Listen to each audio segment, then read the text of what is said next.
Once upon a time, there was a boy. I loved animated movies from an early age, and I sort of dreamed of making my own comic books or animated movies when I'd grow up. Who wanted to tell stories a whole new way. Jordan was a master in game design. He rotoscoped his brother's movements. And created A Tale of a Prince.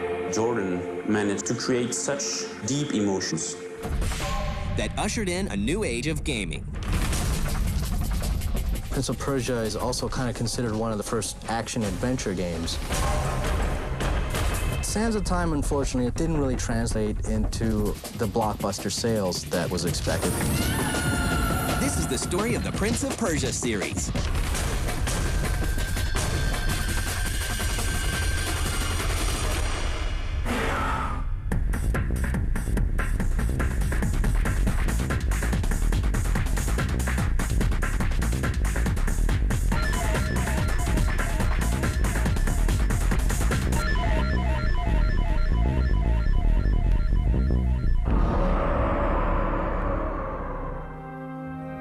At a young age, Jordan Mechner discovers what will become his lifetime passion. I loved animated movies from an early age, and I sort of dreamed of making my own comic books or animated movies when I'd grow up. In 1979, a new computer from Apple gives him a chance to make his dreams a reality. When I was in high school, the Apple II computer was invented, and to me that was just the coolest way of telling a story on screen, that I could actually do at home without any special skills. It was beyond my means to do an animated movie or a live-action movie that would be any good.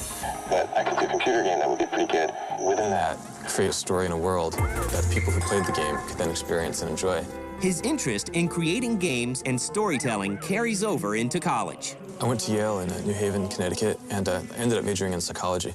But mostly what I did during my 4 years of college was go to the movies and program computer games, which really cut into studying and so forth. It's not long before Mechner's talents are discovered by a publisher called Broderbund. Broderbund was probably the biggest software company of that time. And I mean, they were publishing all kinds of games. So if you were a game maker at that time, being hooked up with Broderbund was a pretty significant deal. While still a college student, Mechner goes to work on his first game for Broderbund. My first game, Karateka, one of the things that inspired it were the film studies classes that I was taking at the same time. It seemed to me that games were kind of at a stage where silent films had been at the turn of the century. For that reason, Karateka was structured very much like a silent movie. And there were a lot of technical limitations that games had at that time, which silent movies also had. Characters couldn't talk, you couldn't really move the camera. Karateka comes out for the Apple II in 1984. It sells 500,000 copies. During my senior year, Karateka was published and did very well. So when I graduated, instead of getting a regular job, as most of my friends did, I thought, well, I'll just do another computer game. Mechner graduates in 1985. 1 year later, he begins work on a new project. He finds inspiration in a famous silver screen archaeologist. There's a scene in the first 10 minutes of Raiders of the Lost Ark where Indiana Jones is running towards the ledge. He jumps and he misses it, but he grabs on. He grabs a root, and he pulls himself up and rolls under the gate just as it's closing. I mean, that kind of suspense, I wanted to get that into a game. Mechner wants to combine the feel of a movie he loves with an Arabian setting similar to 1001 Nights. The result is a 2D action-adventure game called Prince of Persia. In many ways, Prince of Persia is kind of like a sequel to Karateka. Prince of Persia took the same fluid animation and very simple, emotional, melodramatic story and combined it with kind of a modular, traps-based environment. His whole view of the thing was to really incorporate the story into the gameplay rather than, stopping the game and then showing some story and then continuing with the story. He really wanted to roll that all into one thing. The challenges of making a game like Prince of Persia are daunting, but Mechner is determined to bring his vision to life.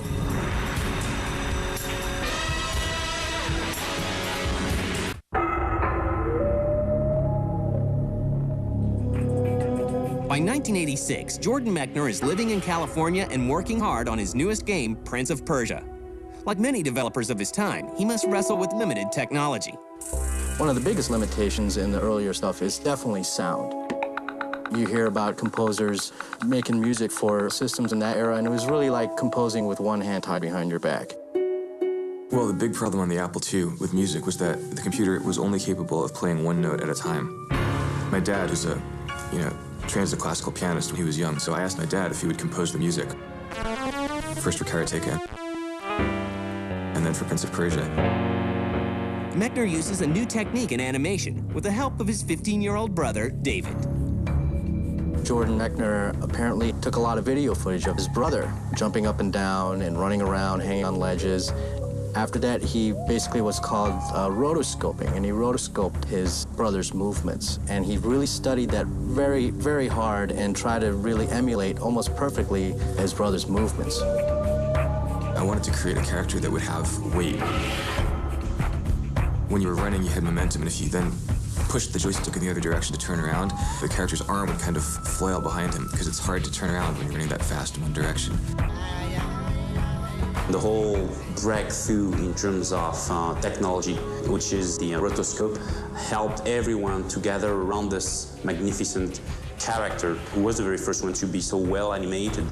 As Prince of Persia gets closer to completion, Mechner's talents become more and more apparent. Jordan was a master in game design, level design ingredients, building the right learning curve, the right difficulty curve.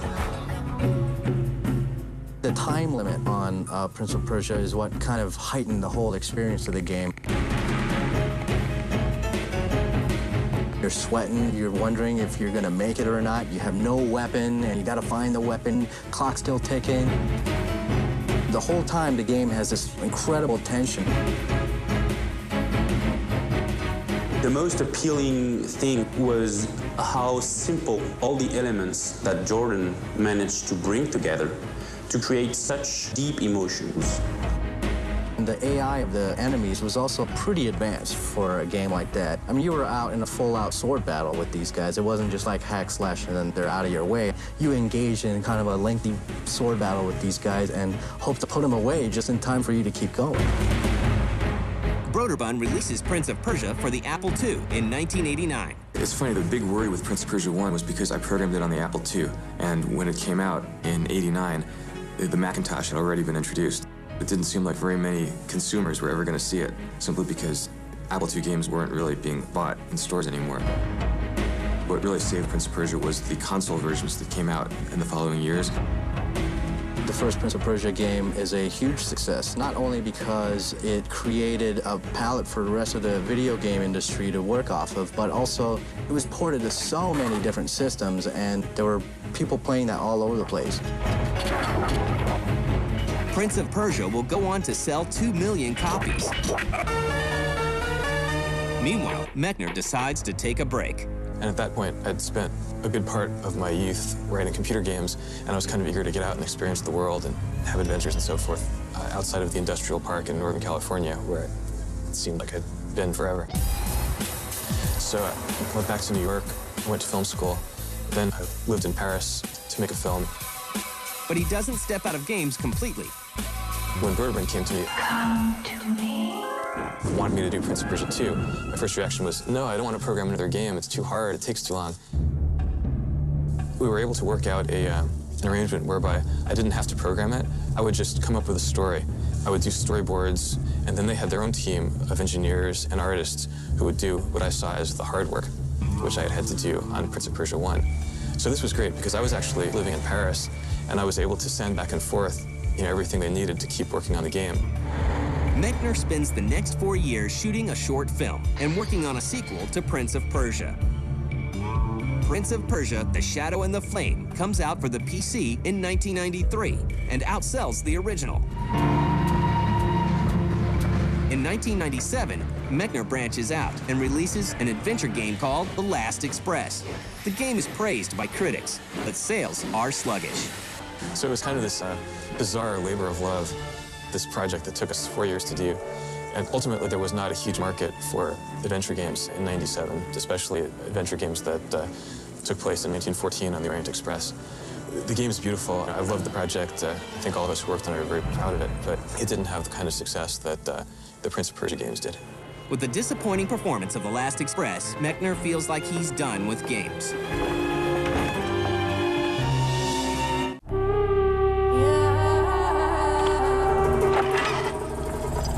On September 17, 1999, Red Orb Entertainment releases Prince of Persia 3D for the PC.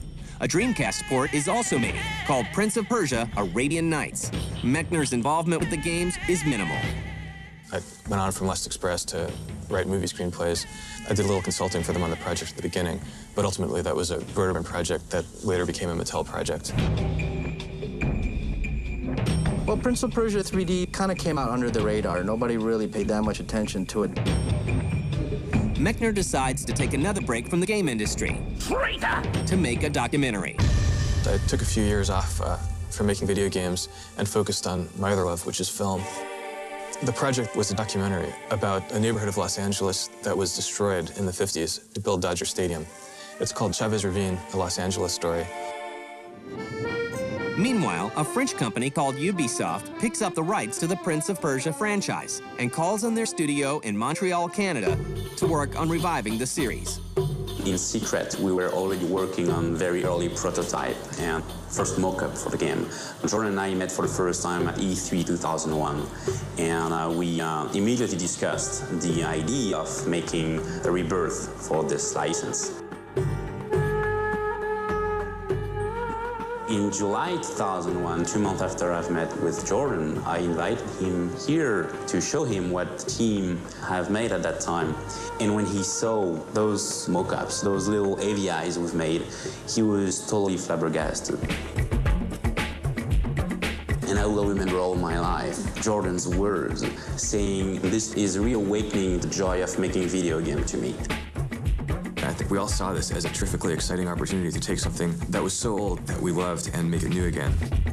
We had, the godfather of the license and the action-adventure genre telling us, go ahead. And then we started. After 8 months in development, Jordan came in as the official scriptwriter, and he rewrote a new story, totally new, and worked with us till the end. Ubisoft Montreal looks to other games for influences on how to make Sands of Time truly unique. Eco was one of our main influence, and then we had an example of the type of game we were trying to make already. And also Tony Hawk Pro Skater, that was another where you can really, you just play and try stuff and be good at it and have really a spectacular character. One feature that truly sets the Sands of Time apart from other games is the player's control over the flow of time. Wouldn't it be cool if instead of dying, you could turn back time, rewind, and then replay from that point? That way you could play continuously, and only rarely would you die and interrupt the fun of playing. We wanted to have our own technological breakthrough. I could turn back time. Which is all the control time features, the real-time rewind.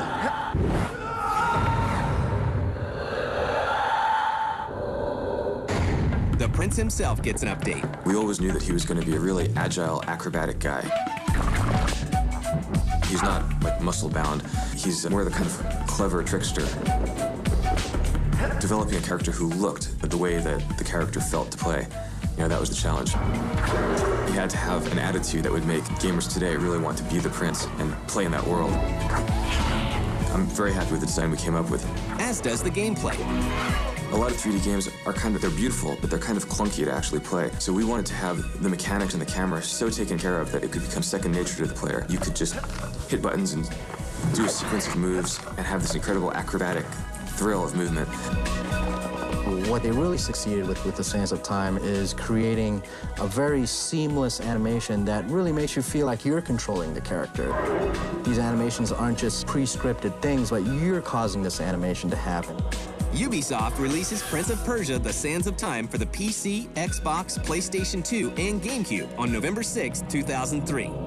Sands of Time, unfortunately, is one of those games that was a critical success. It had great reviews. It said it was an excellent game, but it didn't really translate into the blockbuster sales that was expected. to the point that even a couple months later, Ubisoft bundled Splinter Cell with Prince of Persia. You buy Prince of Persia and then you get a free Splinter Cell. After a relatively slow start, Prince of Persia: The Sands of Time sells more than 2 million copies worldwide. The way that, the gamer have appreciated the game has been really, really good for us. We were very surprised, yeah. The Prince has returned, and his new adventures are just beginning.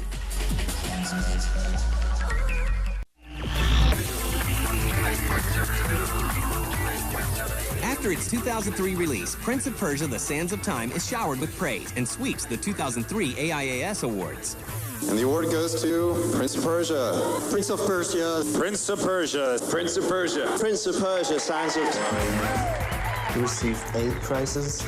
It was a little bit embarrassing after like the 5th, when we had to come back all the time on the stage and say, Thank you very much. Thank you all. Thank you very much. Thanks, guys. thank you again for that award. That was beautiful. Thank you very much. Winning awards in a place like DICE really goes to show that your peers respect you, that people in the industry that you work with really respect what you've done with the game, which I think is a huge honor to have. Work on a sequel titled Prince of Persia: Warrior Within begins immediately. When we started the project, we looked over Sands of Time. We didn't want it to change everything because the recipe was good in the Sands of Time and improve what can be improved. The team sets out to make a darker, grittier game. The prince himself has changed. He's evolved. He's the same character, but he's grown up. He has grown up. He's much more mature. And everything around him also have matured. There's a good landscapes that you're gonna see in the game. There's no texture. I have to put all the textures, do the modeling, refining, because it's all edgy like this. There is a link in the story between the Sands of Time and Warrior Within. In the first game, he made a little mistake, opening the hourglass. By doing that, he screwed up the timeline. He called upon himself his own incarnation of fate, which is what we call the Haka, which is based on the true Persian mythology. So this is the Haka, one of our big bosses, and the idea was to give him more of a badass walk. I'll go in and add some up and down to give him more bounce because he's such a big guy. The Haka is the guardian of time. It's a huge beast that cannot be killed. Prince is about this size next to him. The Haka's job is to kill Prince. So the sad news is that the prince gonna die. He cannot change his fate. He has to die. So, of course, as a hero, you will try to find a way to change that. The prince's full idea is to rewind time before even the creation of the Sands of Time. Because no Sands of Time, no the Haka. And no the Haka, happy, happy joy. In the game, we're going to travel through time. This one is like in the present. But now he can also travel in the past for centuries. Which enabled us to go a little bit earlier in time, so we could visit some different kind of environments. We were going to ancient Persia rather than the Arabic style of the previous game. So this time it's more a mix between Persian and Greek. The highlight of the sequel is an enhanced fighting system. So the freeform fighting system, as a gameplay mechanics, is basically a mix between the Prince of Persia fighting system and the SSX combo stuff, where you can basically define your own fighting skill. The freeform fighting is just how to make the experience in the combat unique. In the fall of 2004, Ubisoft releases Prince of Persia: Warrior Within for the PC and all the major consoles. Meanwhile, Jordan Mechner combines his two greatest passions, games and film. Jerry Bruckheimer and Disney have picked up the rights to make Prince of Persia as a feature film. I'm writing it. Jerry Bruckheimer is producing for Disney.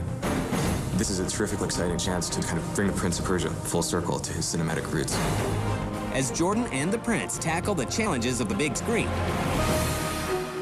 it's important to recognize how far they have taken the world of gaming. Not only that, but Prince of Persia is also kind of considered one of the first action-adventure games that really spawned a whole bunch of different action-adventure games like Tomb Raider. Prince of Persia was a very important franchise 10 years ago with Jordan Mechner, and we have made a great work with the team. Now that Prince of Persia license is something that we want to push forward for the future.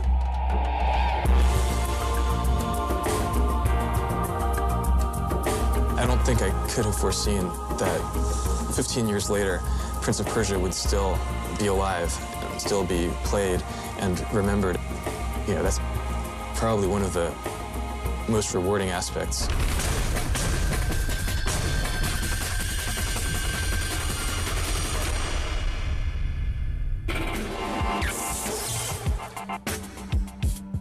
Phone, 1.2 megapixel camera and holds 5,000 MP3s. Wow, that's really impressive. Oh, hold on a second, sorry. Hello? Yeah, hey, I'm in the middle of lunch. Can I call you back? All right, cool, thanks. So that's a lot of MP3s. Yeah. See the best, greatest, biggest, shiniest, coolest, and blinkiest new stuff coming next year when the Screensavers goes live at the Consumer Electronics Show January 6th and 7th at 7 Eastern. Hold on, let me put you on speakerphone. No.